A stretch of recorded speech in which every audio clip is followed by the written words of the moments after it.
We have more this morning on what we know about the search for Myles Sanderson, the remaining suspect in the mass stabbings this weekend in Saskatchewan. We're also learning more about him. Police believe Myles Sanderson is still in Regina. RCMP say he may be injured and could be getting help from someone to elude police. Sanderson is wanted in the attacks that have left 10 people dead, another 18 wounded. RCMP say he's also under investigation in the death of his brother Damien.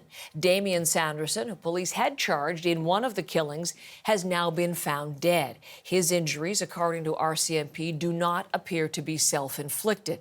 We are learning more about Myles Sanderson as well from parole documents. And this morning, Katie Nicholson tells us those documents show a history of explosive violence.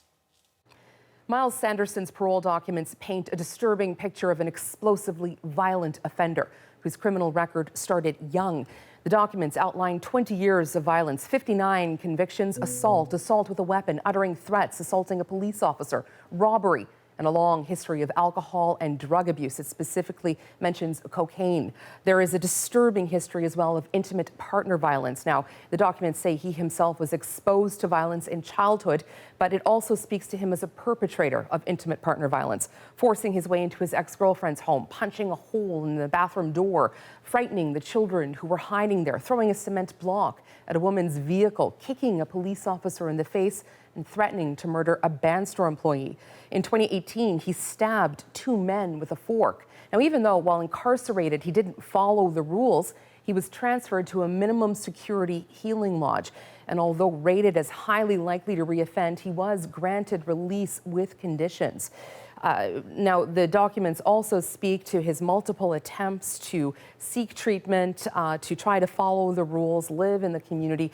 But time after time, they also detail his failure to be able to stay on that path. And we know that in May, he was unlawfully at large and police were looking for him. Katie Nicholson, CBC News, Toronto.